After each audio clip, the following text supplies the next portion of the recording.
আন্তর্জাতিক অপরাধ ট্রাইব্যুনালে ক্ষমতাচ্যুত প্রধানমন্ত্রী শেখ হাসিনার বিরুদ্ধে গণহত্যা মামলার রায় ঘোষণার দিনে বড় ধরনের সহিংস পরিস্থিতি সৃষ্টি করতে কার্যক্রম নিষিদ্ধ দল আওয়ামী লীগ একটি তৎপর নীলনকশা এঁকেছে। নিরাপত্তা সূত্রের তথ্য অনুযায়ী এই নাশকতা পরিকল্পনার মূল সমন্বয়ক ভারত থেকে পরিচালিত হচ্ছে, যেখানে পলাতক রাজনৈতিক ও পুলিশি কর্মকর্তাদের পাশাপাশি উচ্চপদস্থ সেনা অফিসাররা যুক্ত আছেন। দেশের বিভিন্ন অঞ্চলের নেতাকর্মীদের প্রশিক্ষণ ও কেন্দ্রীয় ঢাকায় স্থানান্তর করে সহিংসতা ছড়ানোর প্রস্তুতি ইতিমধ্যেই শুরু হয়েছে।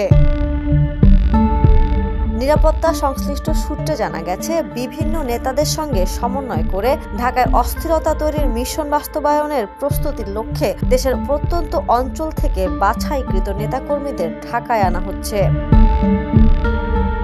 জানা গেছে, বাংলাদেশ বিরোধী তৎপরতা চালাতে দিল্লিতে একটি অফিস নেওয়া হয়েছে। কলকাতায় অফিস নেওয়ার খবরও এর আগে গণমাধ্যমে এসেছিল। পরিকল্পনাকারীরা সেখানে ভারতীয় গোয়েন্দা সংস্থার সঙ্গে ঘনিষ্ঠ যোগাযোগ রেখে সব পরিকল্পনা বাস্তবায়ন করার কাজ চালাচ্ছে বলে বিশ্বস্ত সূত্রে তথ্য মিলেছে।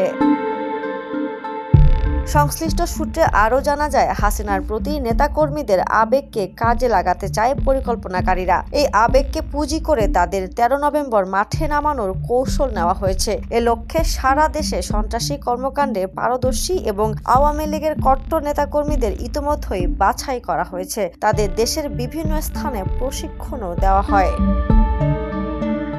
Desk report, the news. দেশে দেশে সবার সাথে দ্য নিউজ।